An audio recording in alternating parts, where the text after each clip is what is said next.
on further, we will be having our next session in a few minutes, which is by Aarti Gupta from Crowdstrike. And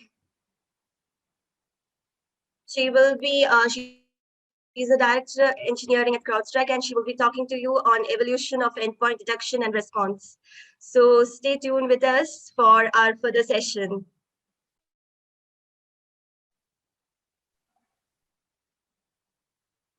Thank you all for staying tuned with us, and we are moving on with our next session. So we have here with us our next speaker for the session, Ms. Aarti Gupta, Director of Engineering at Crowdstrike.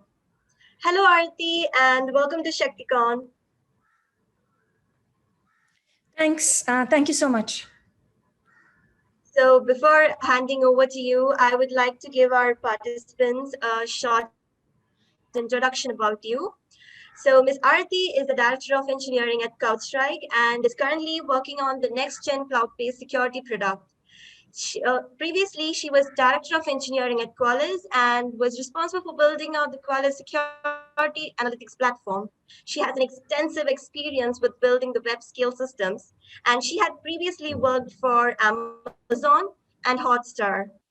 And here today she is with us to talk about the evolution and endpoint detection and response. So over to you, Ms. Aarti. Thank you so much, Purnima, for the kind introduction. And thank you, ShaktiCon team, for having me today. I'm excited to be here. So give me 1 second to share my screen.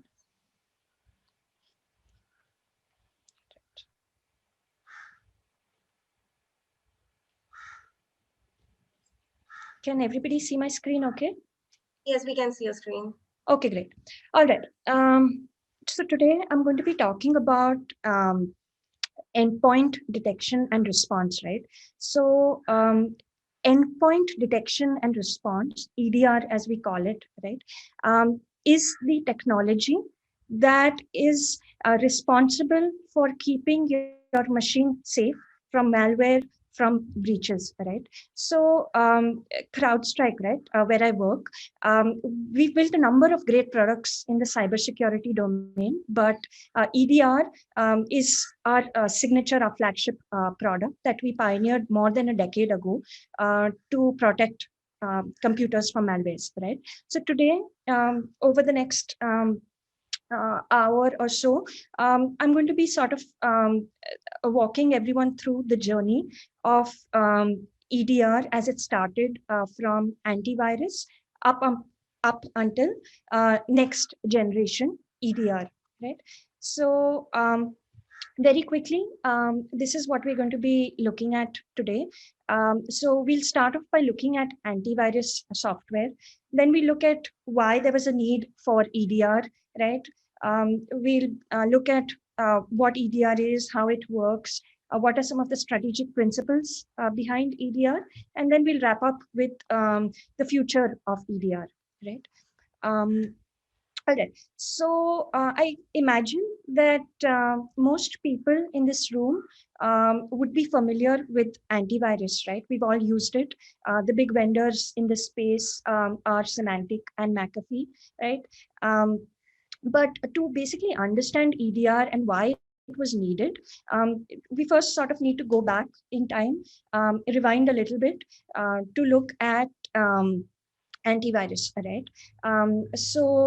This is probably going to be a quick refresher for those of us that are familiar with antivirus already, right? So essentially, antivirus, right, similar to EDR, is meant to protect your computer, right, from malware, right? That's the end goal. And so how does antivirus do this, right? So imagine that I'm downloading a file on my computer, but before I run this file or before I open this file, antivirus would kick in to make sure that my file is safe to run, right? If my file is safe, it is allowed to be opened or executed, right? But if AV finds my file to be infected, then it would either quarantine my file, it would delete my file, and basically block my file from running, right? So how does AV actually work? under the hood, right? So basically, what the antivirus software is doing, it's looking for indicators of compromise, or IOCs as we call them, right? So what are these IOCs, right? So IOCs are basically unique identifiers for malware, right? Each malware has a unique set of IOCs associated with it.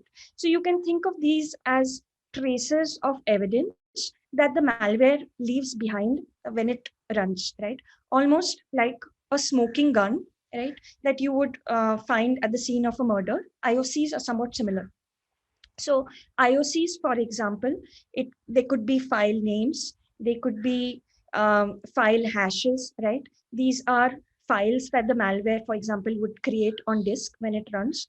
Or an IOC could be an IP address of um, basically a network connection, right? That the malware is setting up, right?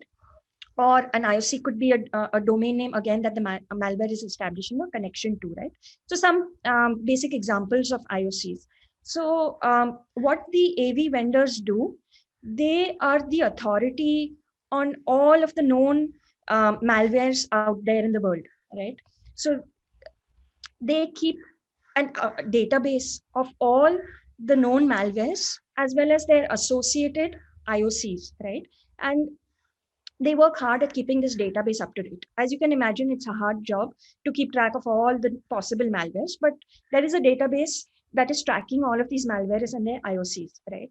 So when my file is about to be executed on my machine, and AV's job is to make sure that it is safe to execute, what the AV does is it checks this file's IOC against its database of all known IOCs of all known malwares, right? And it checks to see if my file's IOC exists in this database, right? If the IOC exists, that means that my file is bad, it's corrupt, it's infected. So AV should block it from running. If the IOC is not found, my file is good to go, right? Um, so again, this is just sort of a pictorial view of what I just talked about, right? Um, so I have a file. I've downloaded this file, let's say from the internet. I'm not sure if this is a good file or not, right? So I ask AV to do a scan of my file, right? So what AV does is it computes a hash of my file, right? So the hash is essentially a unique signature for my file, right? Every file would have a unique hash. And this hash for the file is checked against the IOC database that AV vendor has built, right? If that IOC is found, that means that this file is bad, right? If the IOC is not found in the database, then per the AV, this file is a good file, right? And I can execute that file, right? If the file is bad, then AV would either quarantine that file or it would basically delete that file altogether, right? All right. So, so we looked at how AVs work, right? And AVs were a good first step back when they were invented somewhere in the 1990s in protecting users' machines from malwares, right? So they did well in the first few years, right? But as you can imagine, AV solutions have obvious limitations, right? And basically, AV solutions could not keep pace with increasingly sophisticated attacks, right? So hackers found it increasingly easy to bypass, to evade the AV software, right? So we look at what some of these limitations are that made AVs vulnerable to attacks, right? So first off, AVs by the nature of the way they operate, they are reactive, right? So you have to have seen that malware before. You need to have that malware present in your database of known malwares, and only then would the AV catch a particular malware, right?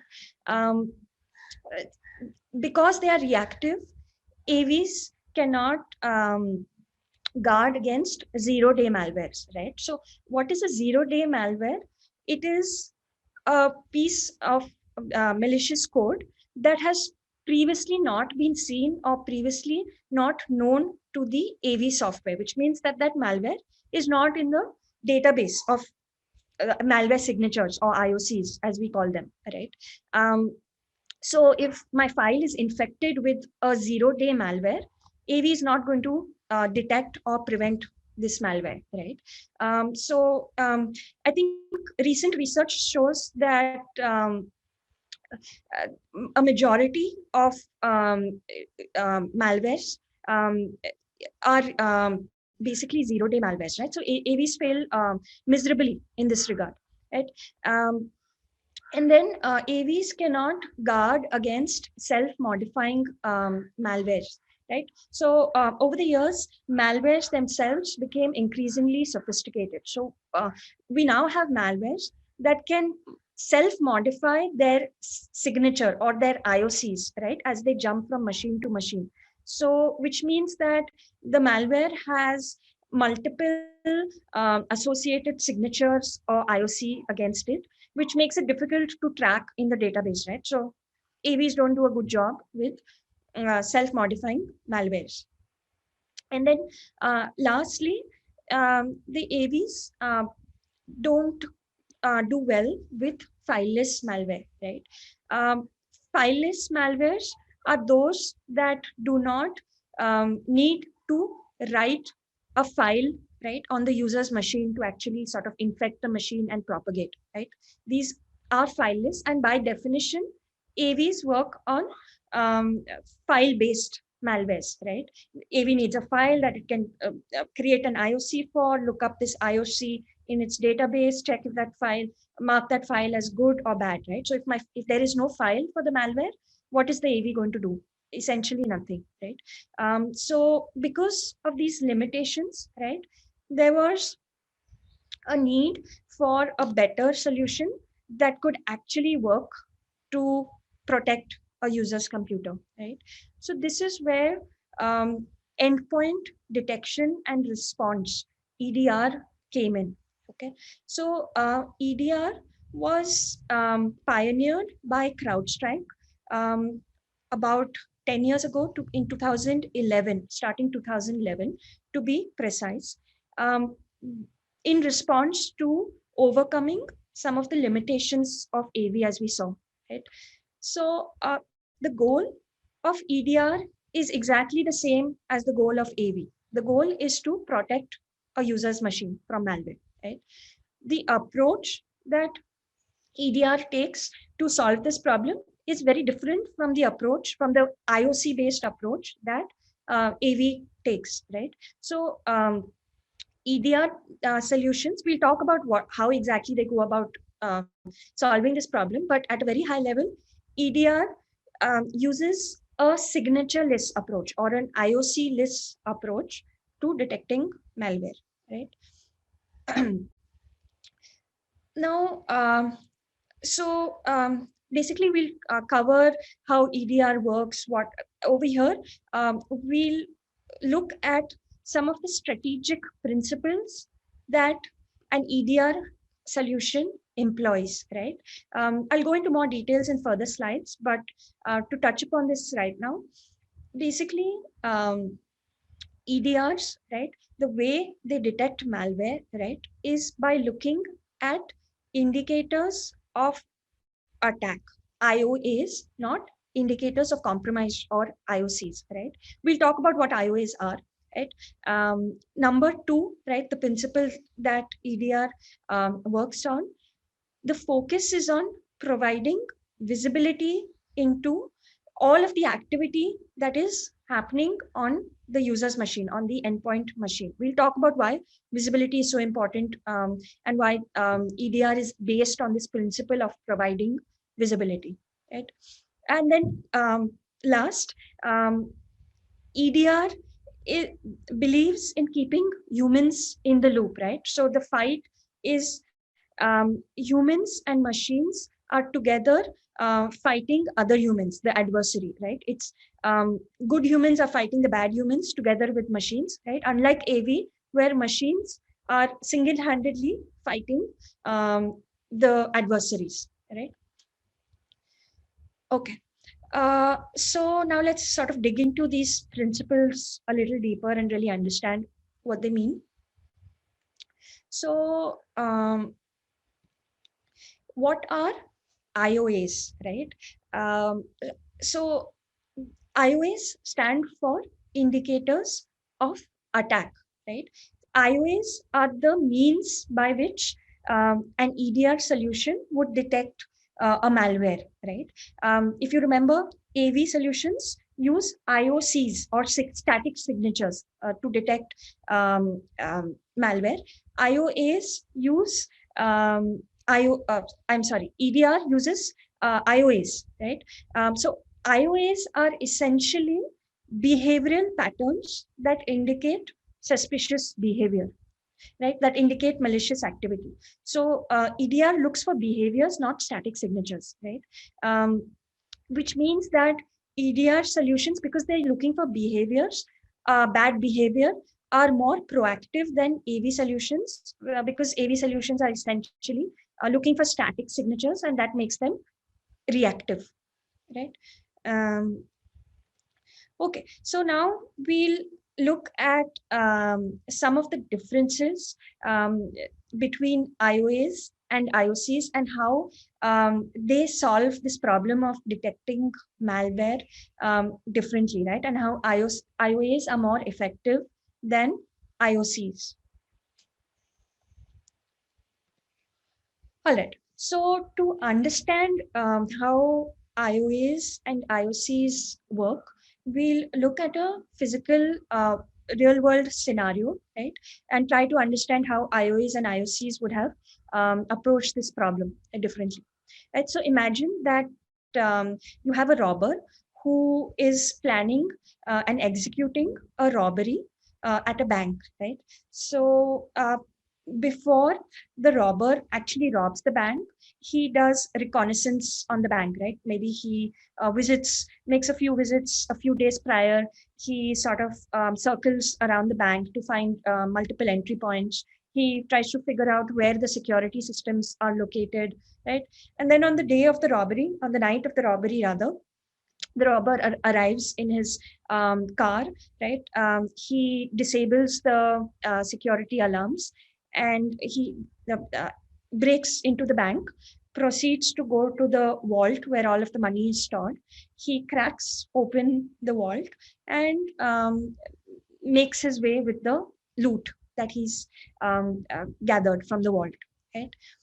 Now, so this is the scenario, and if um, let's see how we would basically detect and prevent this robbery if we were to use um, IOCs, right? So IOCs, if I'm using an IOC based approach, I would basically be looking for evidence of a robbery happening based on previous CCTV footage that I have of a similar robbery that has taken place, right?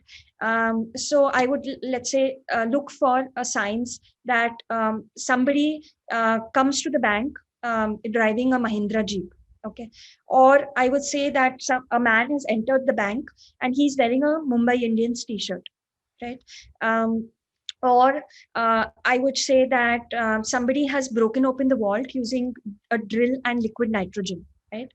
Now, as you can probably figure, all of these are sort of very brittle or sort of unreliable approaches to detecting the robbery, right? Because if the robber, let's say, doesn't arrive in a Mahindra Jeep, but he's using some other SUV, for example, my IOC is going to fail. Or if he wears a shirt, not a t-shirt, my IOC is going to fail. And if he uses basically a different modus operandi to break into the bank, my IOC is not going to catch him because my IOC was looking at previous CCTV footage and figuring out what his sort of modus operandi is. Now, if IOAs are to basically detect and prevent this robbery, how would they go about doing it, right? So an IOA, as I mentioned earlier, is looking for suspicious behavior, right? Which makes it more sort of robust, right? So examples of suspicious behavior in this case would be, let's say there is a car which is circling around the bank multiple times, right? That's clearly suspicious. Or an unidentified person is entering the bank at night, right? It's not a security guard, it's not an employee of the bank. So who is this person entering the bank at night? Or it could another IOA could be that the vault is not being opened using a combination lock; it's being basically broken open, right? So all of these are suspicious behaviors that basically are not really reliant on a particular modus operandi. They are more sort of generic. They're more robust, right? So now mapping, um, coming to a sort of a more cyber security scenario of how IOAs and IOCs would work differently, right? So this is a example of a phishing attack, right? So you have an email, a phishing email that is sent, let's say, to a user. The email says that uh, you need to pay up your mobile bill immediately if you need your if you want your service to continue, right? So and then that mail has an attachment for an invoice, and the mail prompts the user to open that particular invoice to pay that bill to settle their dues, right? So there is a Word document attachment in that email, right? Which is basically a that Word document is infected with malware, right? So imagine that the user opens this particular attachment, invoice attachment, and let's say they go ahead and enable macros on their Word document, right? Which means that the malware code, which is basically wrapped up as a macro, would execute on this Word document, right? As soon as I enable macros, and this bad code would then proceeds to fetch a script, right, from a command and control center in China. All right. So this script is basically downloaded onto my user's machine, right? This is the user that received the email. The script is downloaded on my user's machine. It's a PowerShell script which is then executed on my machine, right? Now, basically, this PowerShell script then um, essentially ends up stealing and exfiltrating data from this user's machine to the command and control center in China. Right. So the hacker has succeeded in his objective of stealing data from a user's machine. Right. This is the scenario. Now, how would the IOCs and iOS help in preventing this particular attack, right? If I was using IOCs, again, because they are static, they are signature based, they would we would create IOCs based on evidence based on previous such phishing attacks, right? So for example, my IOC would say that I know that an attack is underway if I see an email with the subject immediate payment requested, right? Or and another IOC could be if an email comes in with the attachment name invoice1.doc, right? Or the IOC would know the file hash of the Word document attachment, right? And it would check to see if this Word document that I received has the same file hash, right? Now, as you can imagine, again, it's very easy to basically tweak the modus operandi and evade the IOC, right? I could change the email subject very easily. I could change the name of the attachment, right? And I could just tweak maybe the content of that Word document, and change my file hash so that I could escape detection from my AV system. Because the AV uses IOCs, it becomes very easy to bypass these IOCs. So how would IOA then work to prevent this particular attack, right? So the iOS, right, they would look for um, behavioral patterns, suspicious behaviors, right? So in this case, suspicious behavior would be a Windows process, right? Um, because if you remember in the scenario, there was a Word attachment, right? The user clicked on that Word attachment, and then as soon as that Word document was opened, the macro inside of that Word document launched a PowerShell process, right? So if you look at the process chain, the Windows Word process is launching a PowerShell process, which is clearly suspicious behavior. It's anomalous behavior because this typically does not happen um, uh, in um, uh, in good scenarios, right? So if Windows Word is launching a PowerShell process, it's bad behavior that would be basically be modeled as an IOA. Or if my EDR technology detects unusual network connections from my user's machine to to a server in China, which is basically the command and control center, then it could flag it as anomalous behavior because this user typically does not ever connect to any machine in China, right? So IOAs are more robust because they are looking for behaviors, not file names or file hashes. All right. Now, some more example IOAs that typically EDR technologies would look for, right, to detect malware. So the first one we talked about. So it's basically if a Windows document is launching PowerShell, right? That's an example IOA. Or if when I open a PDF file that causes a call to a remote server, right? Or if my Internet Explorer process is launching command shell on a Windows machine, right? All indications of malicious activity. Or if, for example, Notepad, right, process is spawning a child process, which ideally should never happen if a Notepad is working correctly, right? So these are just some examples. There are plenty more that exist. All right. Now, how does this slide basically shows the differences in approach between, again, IOCs and IOAs, right? So IOCs are looking for point in time evidence of an attack, right? Um, it's like the proverbial smoking gun at the scene of a murder, right? These are traces of evidence that the malware has left behind. For example, it could be file name, file hashes, registry keys, IP addresses, right?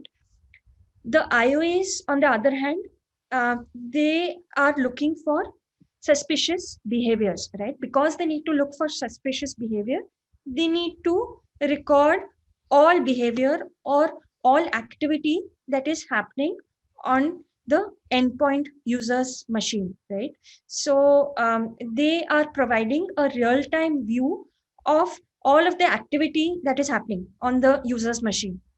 So in that regard, you can think of IOAs as a flight data recorder, which is basically recording all activity inside of a cockpit, right? All right. Now,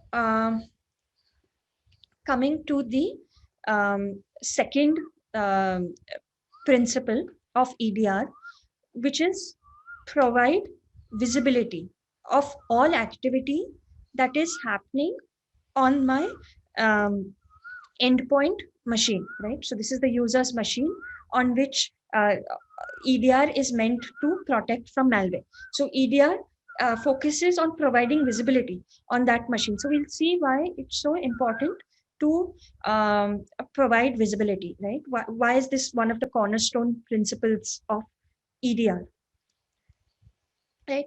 So EDR, right?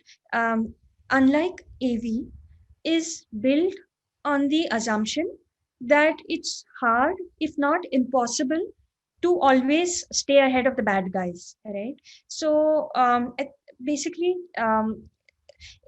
EDR acknowledges that it is not possible 100% of the times to prevent all attacks, right? It's simply an unattainable goal, right? A more realistic goal is to make the job harder for the attackers, right? So unlike AV, in AV, the end objective is I should prevent 100% of attacks. EDR says I should record everything that I see. I should focus on providing visibility, right?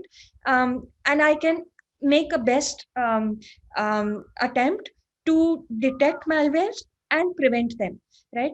But if I cannot detect and prevent malwares, I should at least have visibility on the machine so I can sort of, after the fact, at least detect the malware. After the attack has happened, I can detect the malware and I can sort of take corrective action, right? So basically, this since EDR is based on the underlying assumption that all preventions and detections are not possible, what EDR does is it collects all of the data, all of the events that are happening on a user's machine and sends that to a central place. We'll see how that works. It sends it to a central place so that humans have visibility into all of the activity happening on the user's machine, right? When humans have visibility, they can basically improve uh, the system, right? You can have basically a feedback loop where humans can do threat hunting on the data that has been collected. They can manually investigate the data that has been collected. They can figure out detections. They can do incident response and provide this feedback to the system that look, you missed this particular detection and prevention, and then this is how you can automatically detect and prevent the next time around, right? So it's basically a continuous feedback cycle going on because you have visibility, right? Also, basically, visibility helps humans to basically do forensic investigations after an attack has happened, right? Piece together the activity timeline. How exactly did the attacker get into the system? What were his entry points? What is his modus operandi, right? Where is command and control? All of that information can be pieced together because EDR provides visibility to humans, right? Um, Now, to meet the goal of visibility, right, EDR products make use of a cloud native architecture, right? So we look at what the cloud native architectures are, right? Um, so basically, what is a cloud native architecture and how does cloud native architecture help EDR? Why EDR systems use cloud native, right? Um, so from day one, EDR products were built for the cloud, unlike AV, right? I think I imagine that most people are familiar with cloud, right? But essentially, what that means is that the EDR system is running outside of the customer's environment, right? It's running in the cloud. Obviously, you need some sort of an agent or a sensor which is running on the user's machine in the customer's environment, but the sort of the data collection, the processing, the storage is all running in the cloud, right? Um, why would an EDR lay so much stress on being cloud native, right? So essentially, when you're cloud native, that means that you can sort of very easily scale to handle petabyte scale data, right? Now, because EDRs are essentially flight data recorders, they are collecting all possible information on the user's machine. There is tons of data to be collected, right? So imagine millions of users' machines are sending data for processing and storage. You need the cloud to be able to basically handle this kind of scale, and to be able, and also the cloud then provides elasticity and scalability, right? So if I have increased traffic because I've added new machines that I need to basically monitor, or if my endpoint machine starts sending many magnitudes of data more, right? The cloud can very easily scale to handle the increased load, right? Now, so this is sort of a 10,000-foot view of the CrowdStrike architecture, right? For our EDR system, right? So you have two pieces essentially, right? On the left, you have the customer's environment, right? These are customers, paying customers of CrowdStrike who have paid for the CrowdStrike product to protect their users' machines from malware, right? And on the right, you have the cloud platform, the CrowdStrike cloud platform, right? So you have these CrowdStrike sensors running on the user's machines. The job of the sensor is to act like a flight data recorder, collect all events, all activity happening on this user's machine, send it to the cloud for further processing, right? So you have the endpoint data going into the cloud, right? Now, all of this data that is being collected is being stored in our threat graph, right? So this threat graph, right, is in many ways CrowdStrike's secret sauce. It's a sort of a core foundation for our CrowdStrike platform and instrumental to our success as an EDR vendor, right?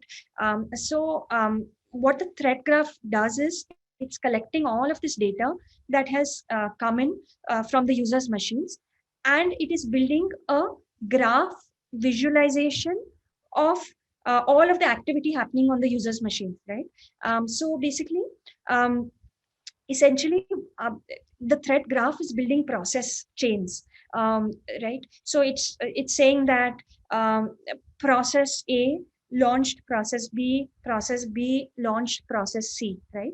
These process chains are what makes CrowdStrike so strong at detecting and stopping malware, right? So if you go back to the examples that the phishing attack scenario that we were looking at, right, where essentially a strong indicator of the phishing attack was the Windows word process launching a PowerShell process, right? If this data was fed into the CrowdStrike threat graph, the threat graph would build a process chain saying that the word parent process launched a PowerShell child process, right? And this is immediately sort of suspicious process behavior, right? And it would come to the attention of our security analysts, right? So all of these process chains are stored in the threat graph, and you have all of this data, this graph data is exposed in our console, right, in our UI, and our security analyst teams, they make use of this data to do threat hunting, right? To basically manually look for suspicious behaviors, to query this data, to understand how attackers are working, right? Okay, so now this slide, right, has some numbers that show the power of the CrowdStrike platform, right? This is basically, as I said, our cloud platform is built to handle petabyte scale data, right?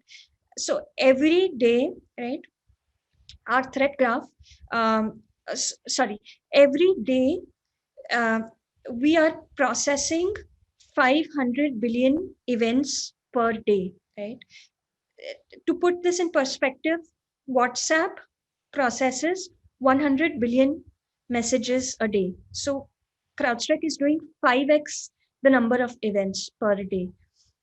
Our threat graph stores 2 trillion vertices, right?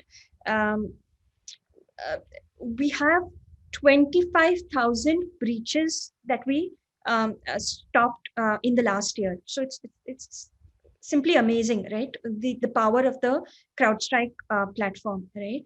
And as I'm finishing up this sentence, we would have processed an additional 5 million events in the time that it takes me to say the sentence. Um, So, all right. The last principle um, for of EDR, right? Keep humans in the loop, right? So, as we were basically talking about, A- AV says that machines should be fighting the adversary, right? What EDR says is that machines alone cannot fight the adversaries, right?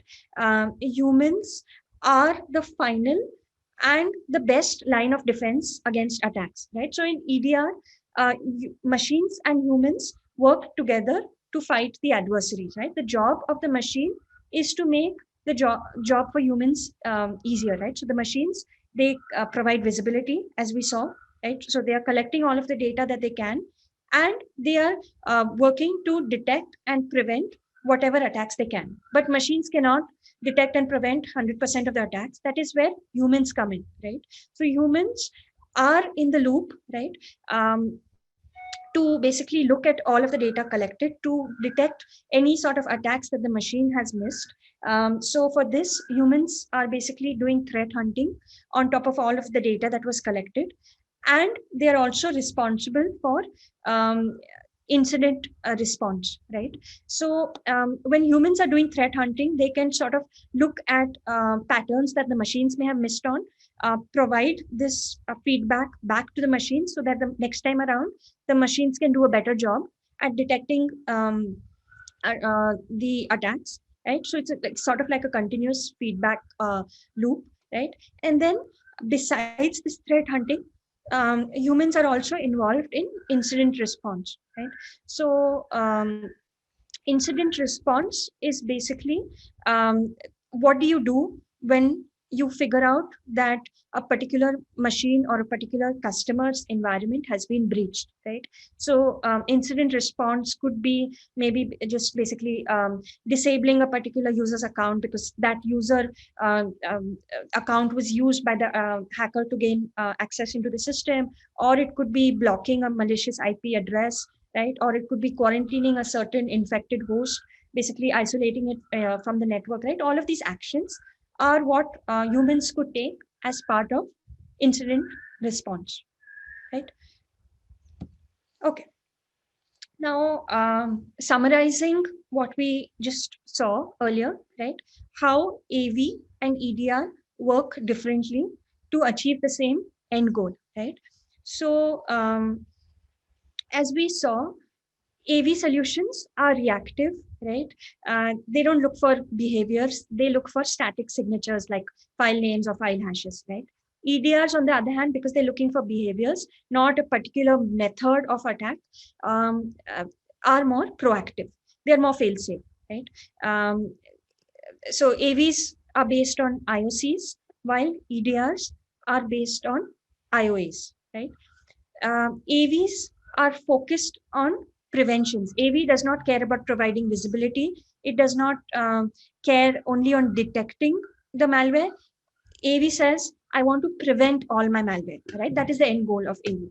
On the other hand, EDR primarily focus is on visibility and make a best attempt at detection and prevention, right? But as we saw, humans are in the loop to do detections and preventions that the machines cannot do, right? Mm, so AV, right, by definition, because the system is fighting alone, humans are not in the loop, while in EDR, humans are in the loop to help to work together with the machines, right? Okay. Now, so we basically covered what EDR is, what are its principles, right? How it works, and why it's better than AV, right? So basically, EDR is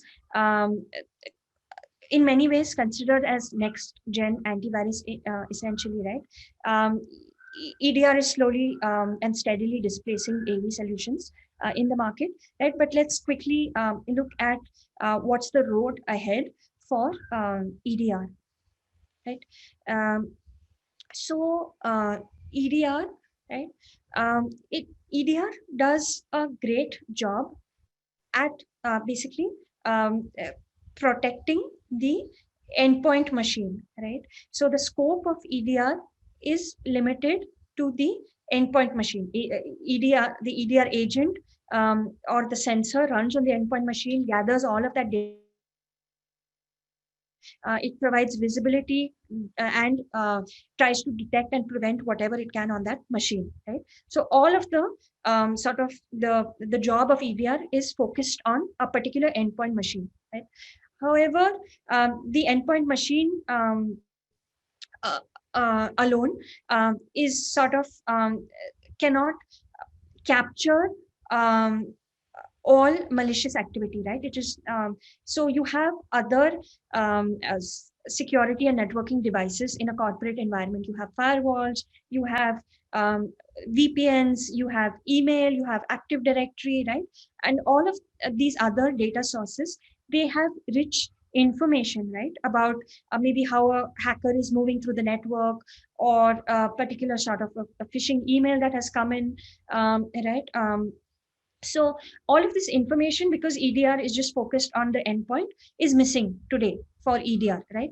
If we were to capture all of this additional information from all of these additional devices, it would add far more meaning to the data that EDR already has about the endpoint, right? You could add additional context. You could do a better job at detecting and preventing malware, right?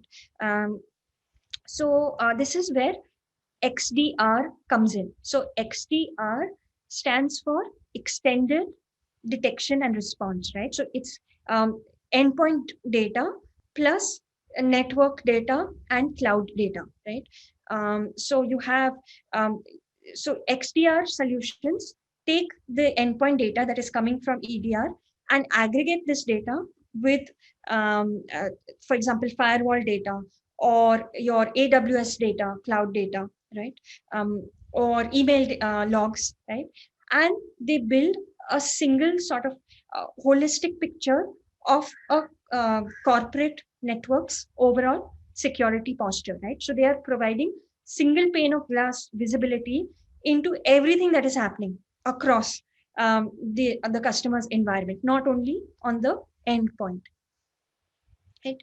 So very quickly, will take a look at some of the use cases that uh, XDR addresses, right? I probably won't go into all of them, but let's look at the first one. Here, uh, you you have EDR, which is running on the endpoint machine. It's telling you that there has been a malware detected on that user's machine, right? Now, if I use XDR in this context, I can sort of enrich this data, this detection that EDR has provided me with additional information coming from other data sources, which will help my security analysts do a better job at containing this particular malware which was detected by EDR, right? So what XDR would do is it would correlate this malware data that was detected by EDR with the VPN data so that it could find which user was logged into this particular machine at the time that the malware was detected. And it can also correlate this data with, let's say, Active Directory, right? So if you're not familiar, Active Directory is the system that controls logins, right, for in a Windows system. So XDR can correlate the this detection malware detection data with Active Directory to indicate or determine if the user, if this particular machine belongs to a VIP user, right? So now I have additional context on this malware detection, right? I know that this particular malware was detected on a regular employee or a VIP user, right? Which will aid my security analyst in doing a better job at basically doing incident response, right? How do they prioritize this particular malware incident, right? They have additional information to do that, right? So just one of the use cases where XDR comes handy, and it can sort of aid EDR in doing a better job. right? So yeah, that was sort of a quick look at XDR. And I think that's, I won't go into the other two use cases for now. I'll leave time at the end for questions. So that's it from my side. Um, any questions?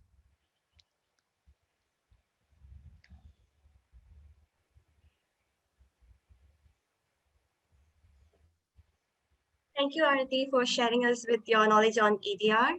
And over to our participants, like if you have any questions, please do feel free to post it here in our Q&A and chat window.